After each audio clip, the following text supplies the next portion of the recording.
إن الله وملائكته يصلون على النبي يا أيها الذين آمنوا صلوا عليه وسلموا تسليما اللهم صل على محمد كما تحب وترضى له اللهم صل على محمد وأنزله المقعد المقرب عندك يوم القيامة رب اشرح لي صدري ويسر لي أمري واحلل عقدة من لساني يفقهوا قولي. سامعین محترم، ہم مومن مسلمانوں کے جو موجودہ حالات ہیں، چاہے وہ ملکی سطح پر حکمرانوں کے حوالے سے ہو یا اسی طرح بیماریوں کے حوالے سے جو حالات بنے ہوئے ہیں، انسانوں میں بیماریاں، جانوروں میں بیماریاں، اور اسی طرح اللہ تعالیٰ کی طرف سے دوسری آفات، سیلابوں کی صورت میں آنا، اور اسی طرح اجتماعی اور انفرادی مصائب اور مشکلات میں ہم مسلمان پھنسے ہوئے ہیں. ان مصائب اور مشکلات میں پھنسنے کے وجوہات اور اسباب ذکر ہو گئے، اور ان مصائب اور مشکلات اور پریشانیوں اور تکلیفوں سے نکلنے کے لیے جو ضروری اور چیدہ اسباب ہیں، ان میں سے پہلا سبب یہ ذکر ہو گیا کہ اپنی اصلاح کی فکر کرنی ہے. اور اپنی اصلاح میں سب سے ضروری چیز سر فہرست گناہوں کو چھوڑنا ہے، اللہ تعالیٰ اور اس کے رسول کی نافرمانی کو چھوڑنا ہے. اور دوسرے نمبر پر چیز وہ تمام مومن مسلمانوں کا باہمی ایک دوسرے کے ساتھ ہمدردی اور تعاون کا مظاہرہ کرنا ہے. ایک دوسرے کے ساتھ دینی حوالے سے ہو، اور اسی طرح دینی اخوت اور بھائی چارے کے حوالے سے ہو یا رشتہ داری کے حوالے سے ہو، جس طور پر بھی ہو، اپنے گھر میں، اپنے خاندان میں، اور اپنے معاشرے میں، اور اپنے ملک میں، اور پوری دنیا میں تمام مومن مسلمانوں کو ایک دوسرے کے ساتھ ہمدردی، تعاون اور ایک دوسرے کے ساتھ احسان اور سلوک کا مظاہرہ کرنا ہے. اور آج ہم مومن مسلمانوں کے لیے ایک سنہری موقع اللہ تعالیٰ نے دیا ہوا ہے، ایک دوسرے کے ساتھ معاشرے میں باہمی اخلاص کے ساتھ تعاون کرنے کا. اور اس سے بھی بڑھ کر جو آج ہمارے اس ملک میں کئی علاقوں میں مومن مسلمان وہ سیلاب کے لپیٹ میں آ چکے ہیں، اور ان پر بارشوں کی کثرت اور زیادت کی وجہ سے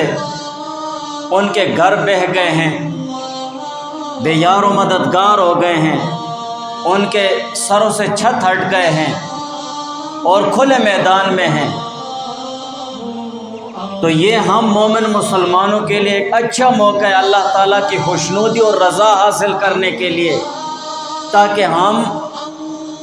تمام مومن مسلمان اپنے ان مسلمان بھائی بہنوں کے ساتھ اخلاص کے ساتھ ہمدردی اور احسان اور امداد اور تعاون کا مظاہرہ کریں. اور اس کے متعلق ذکر بھی ہو گیا تھا، المؤمنون کرجل واحد، کہ تمام مومن مسلمان ایک جسم کے مانند ہیں. وَأَحْسِنُوا إِنَّ اللَّهَ يُحِبُّ الْمُحْسِنِينَ،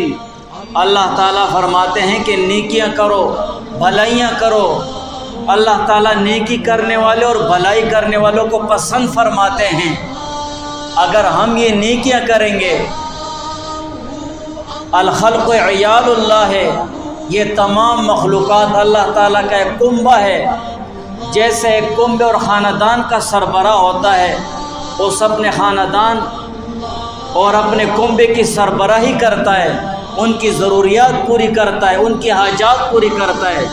اسی طرح اللہ تعالیٰ کے لیے تمام مخلوقات یہ اللہ تعالیٰ کا ایک کنبہ ہے، ایک خاندان ہے۔ اللہ تعالیٰ تمام مخلوقات کی حوائج، مشکلات، تکلیفیں، پریشانیاں ختم فرماتا ہے اور سہولیات اللہ تعالیٰ عطا فرماتے ہیں، نعمتیں عطا فرماتے ہیں۔ فحب الخلق اللہ من احسن الی عیالہ،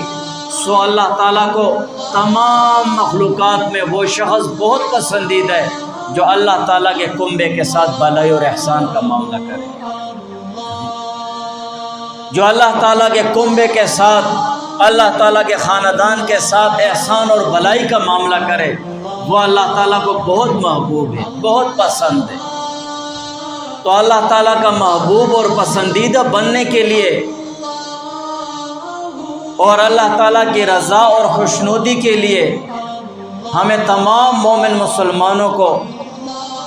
باہمی ایک دوسرے کے ساتھ تعاون، ہمدردی، امداد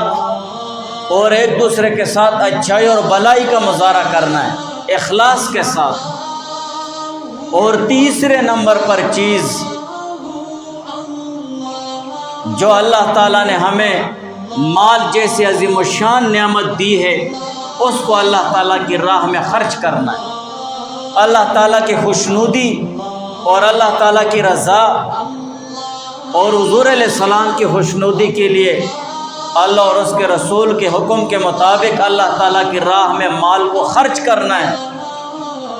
جب ہم اللہ تعالیٰ کی راہ میں مال کو خرچ کریں گے، جو ہر ایک انسان کے لیے محبوب اور مرغوب چیز وہ مال ہے، جب ہم اللہ تعالیٰ کی راہ میں مرغوب اور پسندیدہ چیز خرچ کریں گے تو یقیناً اللہ تعالیٰ کی رضا اور خوشنودی ہمیں حاصل ہوگی۔ اور اللہ تعالیٰ کی راہ میں مال خرچ کرنے کے دو طریقے ہیں، ایک ہے صدقات واجبہ، جس میں سے ایک ہے زکوٰۃ۔ یہ زکوٰۃ یہ اللہ تعالیٰ کا حکم ہے، جو شخص مالدار ہوتا ہے اور ایک شریعت نے جو اندازہ مقرر کیا ہے، جو نصاب ہے، اس تک اس کا مال پہنچ گیا تو اس پر زکوٰۃ فرض ہو جاتی ہے۔ اور دوسرے نمبر پر ہے صدقات نافلہ، نفلی صدقہ اور خیرات کرنا۔ اور اسی طرح زکوٰۃ کے علاوہ بھی مومن مسلمان کے مال میں وہ اللہ تعالیٰ کی راہ میں خرچ کرنا، اپنے موقع اور محل اور مناسب جگہ پر مناسب طریقے سے مال خرچ کرنا فرض ہو جاتا ہے۔ بہت ساری جگہ ایسے ہیں جو زکوٰۃ کے علاوہ بھی مال خرچ کرنا فرض ہو جاتا ہے۔ جیسے آپ دیکھتے ہیں، اگر رشتہ داروں میں ایسے رشتہ دار ہیں جو مال نہیں کما سکتے ہیں، معذور ہیں، تو ان کا نفقہ، ان کا خرچ وہ رشتہ داروں پر وہ ضروری اور واجب ہو جاتا ہے۔ کوئی مسکین مر رہا ہے، اس پر مال خرچ کرنا اپنی زکوٰۃ کے علاوہ، اگر زکوٰۃ کا مال خرچ کر چکے ہو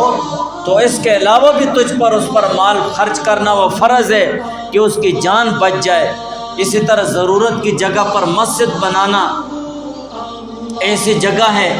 جہاں پر مسجد بنانا ضروری ہے اور لوگ مال خرچ نہیں کر رہے ہیں، تو زکوٰۃ کے علاوہ بھی آپ پر مال یہاں پر خرچ کرنا فرض ہے کہ آپ مال خرچ کریں اور مسجد بنائیں، یا کوئی دینی تعلیم و درسگاہ کی ضرورت ہے، لوگ مال خرچ نہیں کر رہے ہیں، تو آپ پر مال خرچ کرنا وہ فرض اور ضروری ہے۔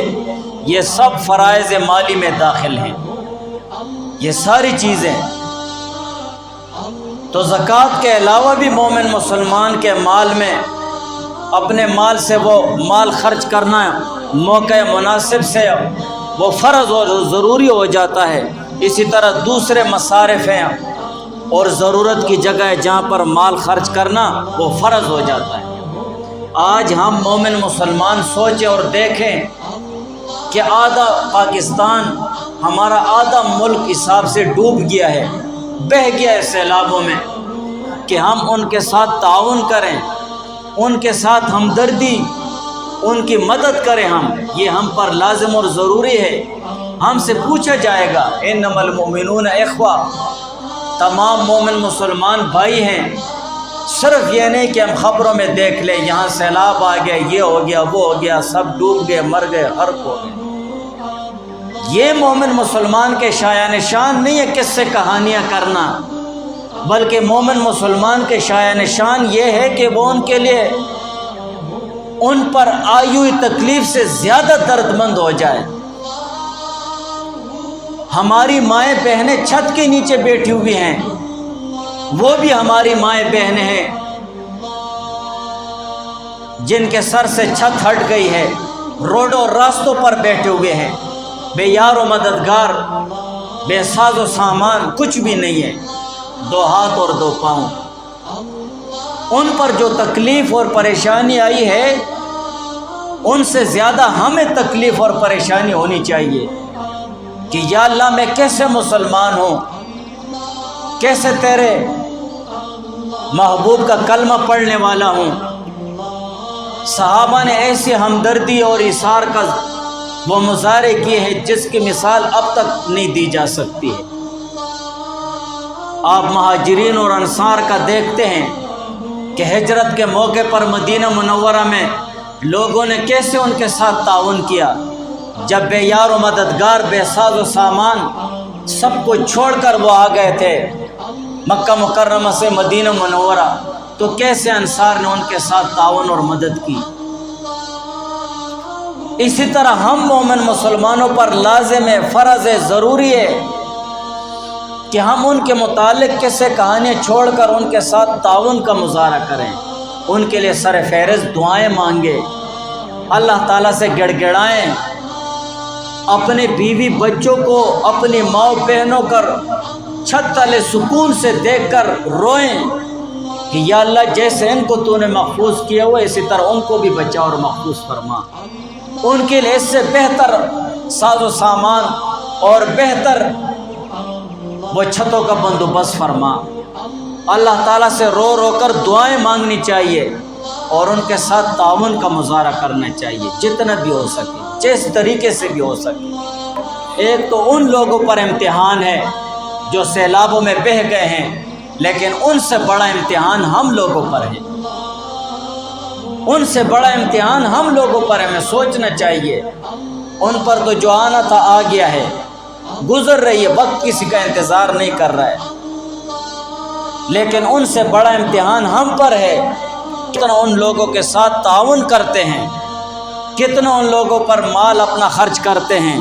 اور اللہ تعالیٰ فرماتے ہیں قل لعبادی الذین آمنوا، فرما دیجیے میرے ان بندوں کو الذین آمنوا جو ایمان لائے ہیں، خالص مومن مسلمانوں کو، یقیم الصلاۃ کہ وہ نماز کو قائم کرے، وینفقوا مما رزقناہم ینفقون، اور جو مال ہم نے ان کو دیے ہیں اس سے خرچ کریں، سرًا چھپ کر، وعلانیتاً اور اعلانیہ طور پر، سب کے سامنے پر، ملا من قبل ان یاتی یوم،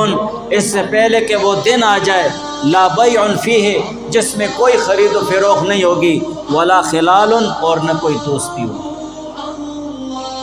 قیامت کا دن آنے سے پہلے پہلے ہمیں چاہیے کہ ہم مومن مسلمان جو اللہ تعالیٰ نے ہمیں مال دیا ہے وہ اللہ تعالیٰ کی راہ میں خرچ کرے دل کھول کر، اور یہ ایک ایسا موقع اللہ تعالیٰ نے دیا ہے جو یہ موقع بار بار نہیں آتا ہے، وہ اتنی کڑی آزمائش میں ہیں، تو ہمیں بھی ان سے زیادہ درد مند ہونا چاہیے کہ وہ ہمارے مومن مسلمان بھائی ہیں، ان کے ساتھ حسن سلوک اور ہمدردی کا برتاؤ ہو۔ حضرت جابر رضی اللہ تعالیٰ عنہ فرماتے ہیں کہ ایک مرتبہ حضور علیہ السلام نے خطبہ پڑھا، اس میں فرمایا کہ لوگوں مرنے سے پہلے توبہ کر لو، ایسا نہ ہو کہ موت آ جائے اور توبہ رہ جائے، یعنی موت آ جائے اور توبہ رہ جائے، اور مشاغل کی کثرت سے پہلے پہلے نیک اعمال کر لو، یعنی ایسا نہ ہو کہ پھر مشغلوں کی کثرت سے وقت نہ ملے۔ اور اسی طرح اپنا اور اپنے رب کا تعلق مضبوط کر لو، اس کی یاد کی کثرت کے ساتھ، اور مخفی اور اعلانیہ طور پر صدقے کی کثرت کے ذریعے اس کی وجہ سے تمہیں رزق دیا جائے گا۔ مخفی طور پر اور اعلانیہ طور پر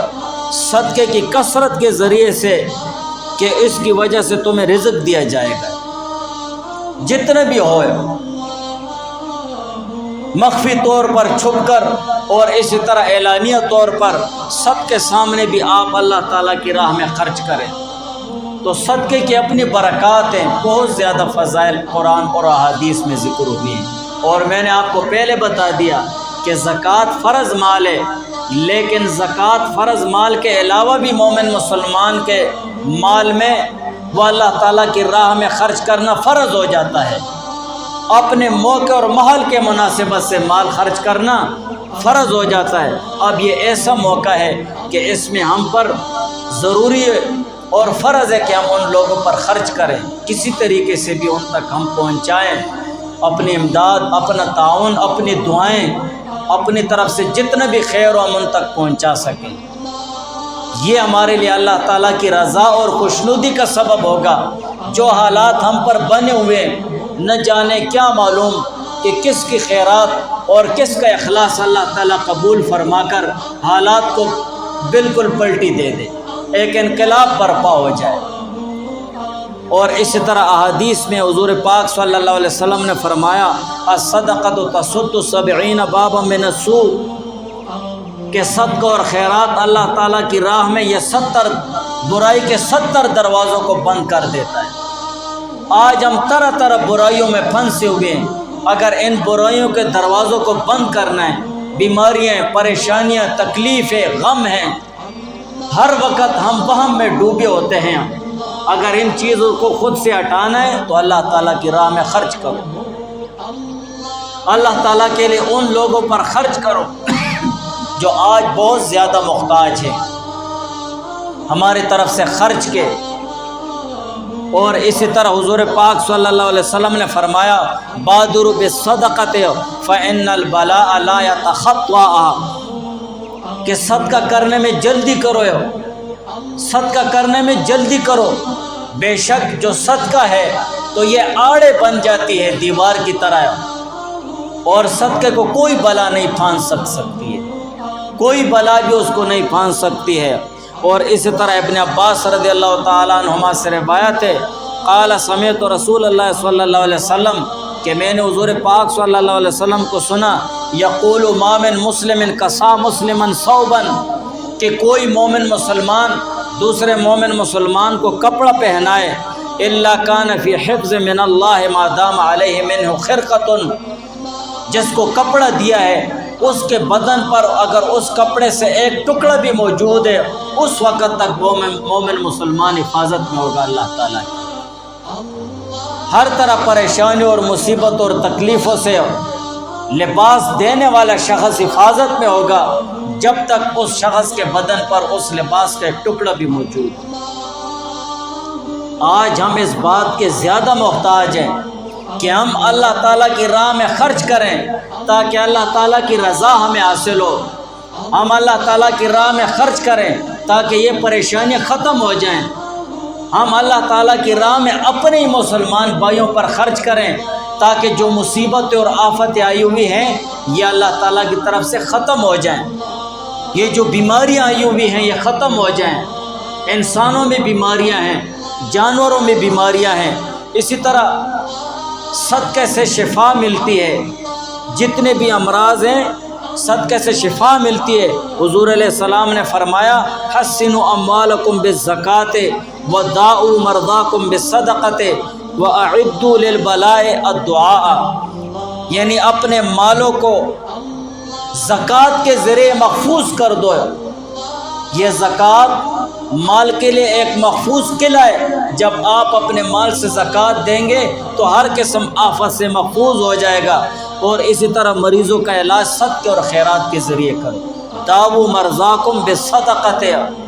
صدقے اور خیرات کے ذریعے اپنے مریضوں کا علاج کرو، وَأَعِدُّوا لِلْبَلَاءِ الدُّعَاءَ، اور بلاؤں کے دفع کرنے کے لیے، مصیبتوں کو ختم کرنے کے لیے دعا کو ہتھیار بنا لو،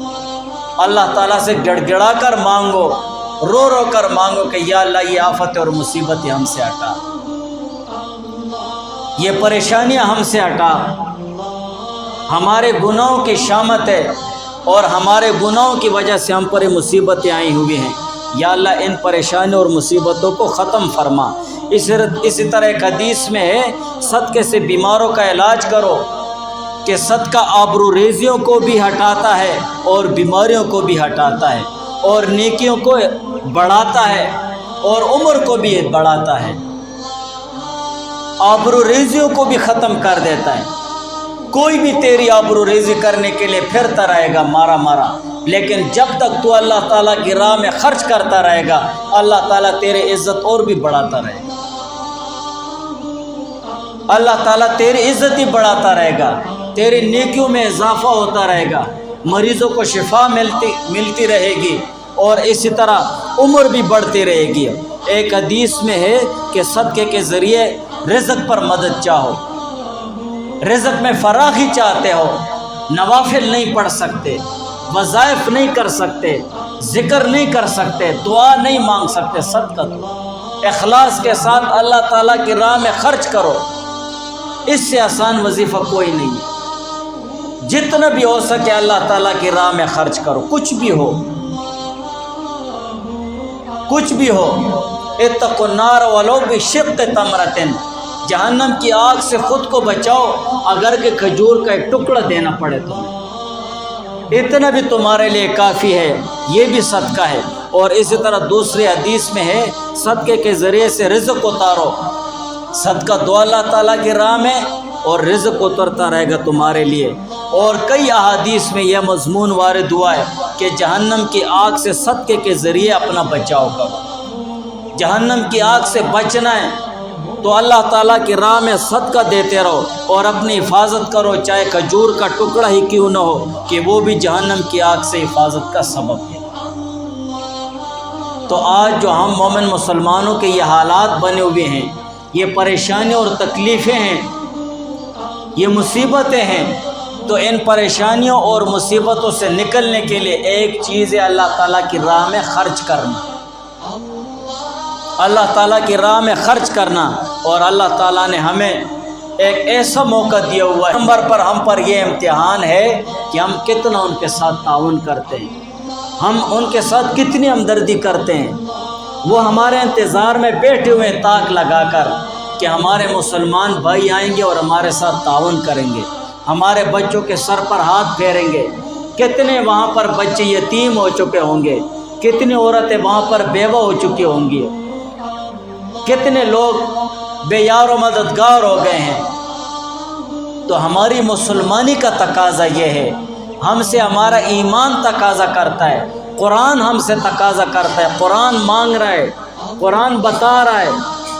اللہ تعالیٰ کی ذات ہمیں یہ بتا رہی ہے، حضور علیہ السلام کی ذات مبارکہ، حضور علیہ السلام کی تعلیمات ہم سے یہ تقاضا کرتی ہے کہ یہ تمہارے مسلمان بھائی ہیں، ان کے ساتھ تعاون کرو، ان کے ساتھ ہمدردی کرو، ان کے ساتھ احسان اور سلوک کرو۔ اگر ان کے پاس جا نہیں سکتے ہو، کچھ بھی نہیں کر سکتے ہو، کم سے کم ان کے لیے دعا تو مانگ سکتے ہو، ان کے لیے روزہ رکھ کر اللہ تعالیٰ سے معافی تو مانگ سکتے ہو کہ یا اللہ میں نے یہ روزہ اسی نیت سے رکھا ہے، پورے خاندان اور پورے گھر والوں نے یا اللہ روزہ اسی لیے رکھا ہے، یا اللہ اس بچے نے بھی روزہ رکھا ہے اسی نیت سے کہ یا اللہ یہ مصیبت اور پریشانی ہم سے ہٹا، یہ جو تکلیف تیری طرف سے آئی ہے یا اللہ یہ ہم سے ہٹا۔ ہم اتنا تو کر سکتے ہیں، اسی لیے ہمیں چاہیے کہ ہم تمام مومن مسلمان بہن بھائی اپنے ان بہن بھائیوں کے ساتھ تعاون اور ہمدردی اور سلوک کا مظاہرہ کریں۔ میں آخر میں